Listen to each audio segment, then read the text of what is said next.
Hey, FancyPorg here, playing LEGO Star Wars The Complete Saga, and we are finishing off Episode 4, A New Hope, with Chapter 6.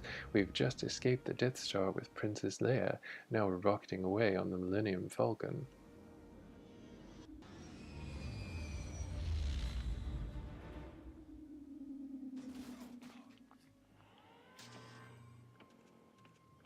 There he is, the hero of the piece. And there's the Death Star, the plans of which Leia has with her.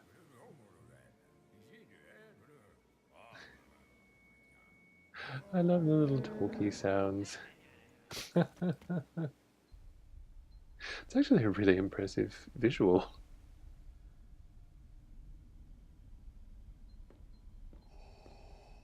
Oh, goodness. They are two vile villains of the piece. You know, it's one of the best things I feel about that film and so many others that Peter Cushing was in. Peter Cushing was an actor who I believe played Grand Moff Tarkin. He was an actor that could play a wide variety of roles, and he could be so delightfully avuncular and just a very nice, very kindly seeming person, or he could be an absolute villain, just a vile villain. And that really is an amazing range for an actor to have. Donald Pleasance was the same way.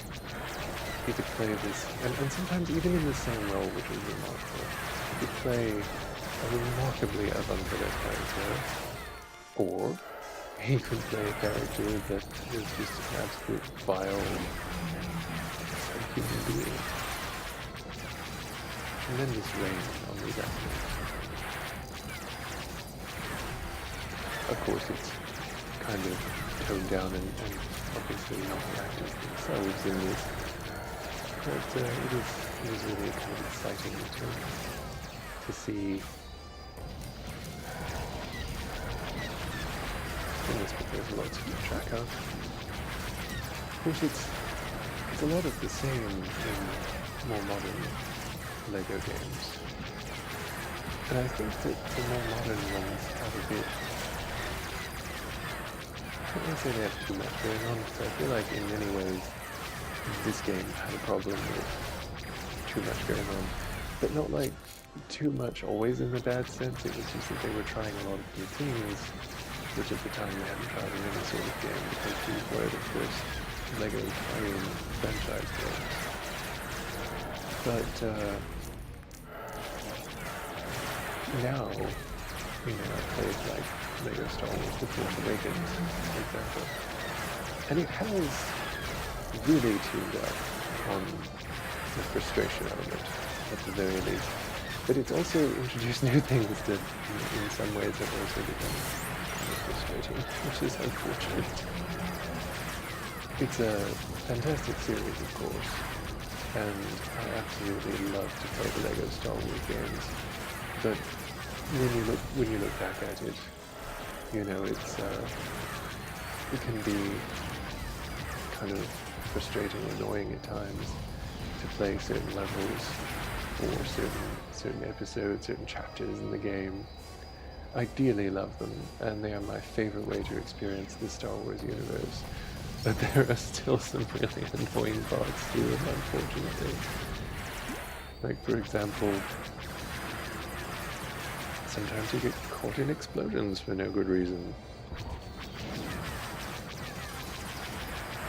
Sometimes you just really also don't know what you're supposed to do.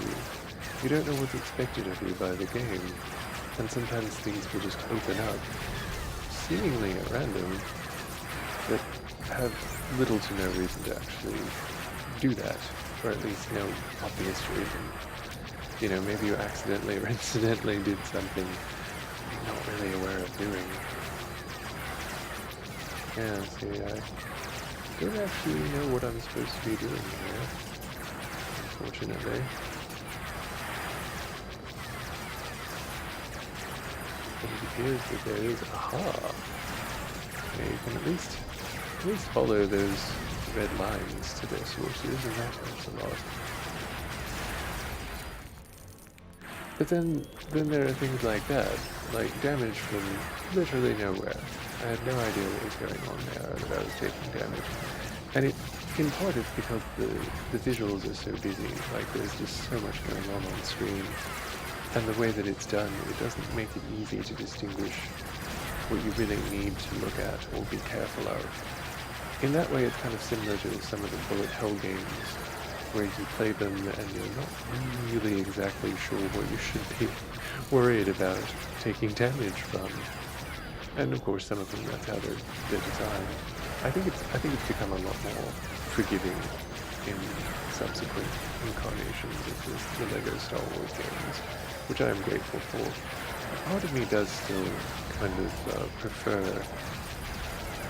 the relative simplicity, aside from attempts like this at something new, which I have to respect, because there's just so much going on. Like, for example, LEGO The Force Awakens has this shootout mechanic, which I have to say I am not a fan of.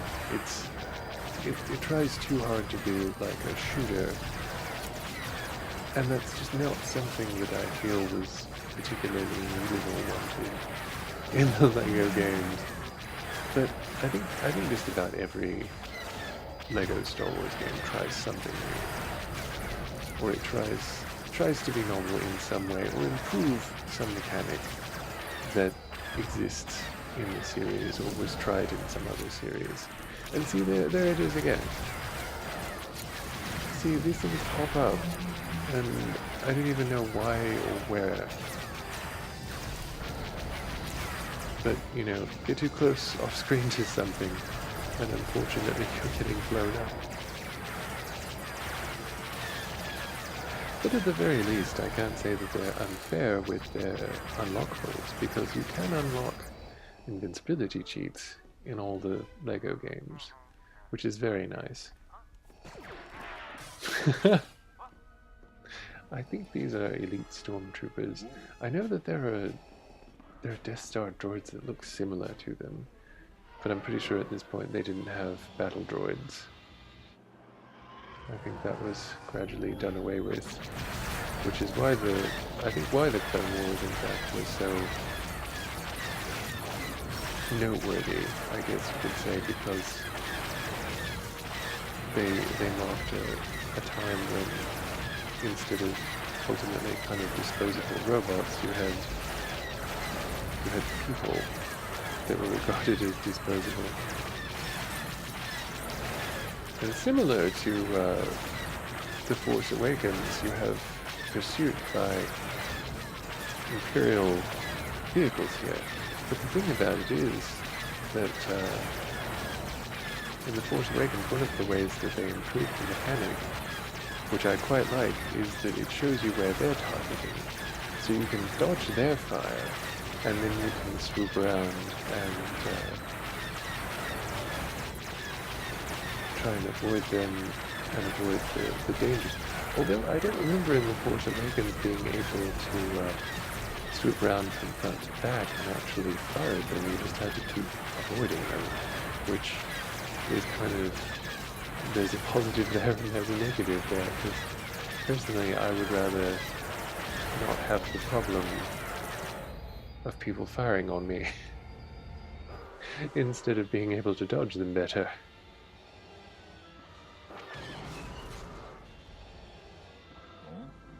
That was a scary face, Han. That was a scary face. Not the golden boy anymore, Anakin. Was that mean of me? That was probably mean of me. Oh god, more turrets coming up out of nowhere. You know, maybe they just came up out of nowhere. Maybe I just got close enough to the scene prompted them to come out and shoot me earlier. But it's not always obvious, which is the problem. Like, it's not always obvious what happens and how. I guess that's my complaint. But I do love the Star Wars, LEGO Star Wars games. There are some ways where they could be improved. Like, for example, this mechanic. I know it is supposed to be difficult, but that gets a little bit fiddly and annoying when we're not really able to do that easily or intuitively as I feel like it should be. But we did it! We got through and the Death Star is going bye-bye, as it should be. Good riddance to bad rubbish, I say. No more Death Stars. Well, shit.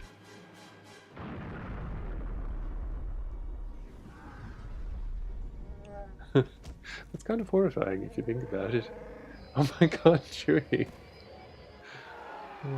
Don't do that, Luke.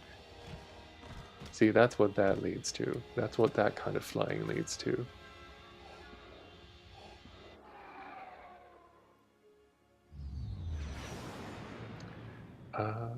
There we go. Oh, that was wonderful. Super Story. Super Story. I don't know Super Story. Huh. I will have to check this out. That'll be something I look at in future videos. Well, if you like what I do, please do support me on Patreon. There's also Coffee, and there's also commissioning me for original work. I really appreciate it because as this is an uncertain time in the galaxy, it's an uncertain time in life too. And every little bit helps. I really appreciate it. I try and put out stuff regularly for everybody, and I know I'm not always the most entertaining or best host for games in the world, but I do try, and I hope you've enjoyed your time with me. And we'll finish the story here, and then next time we'll go to another new episode. I'm not really decided on which episode I actually want to do next, but Chewie. Oh, this is wonderful. That was such a very satisfying ending from the original film. Oh, I love that. Oh, 3PO, that's so cute. Love the little sound he made. Oh, I love that. I love that. I still don't know who that guy is, and nobody's commented on it. If you know who that guy is, please do let me know, because I have no idea who he is. Well, I will see you next time. Again, please support if you can. I appreciate your support. I appreciate you spending time here with me. I look forward to spending time with you again. This is FancyPorg. May the Porgs be with you.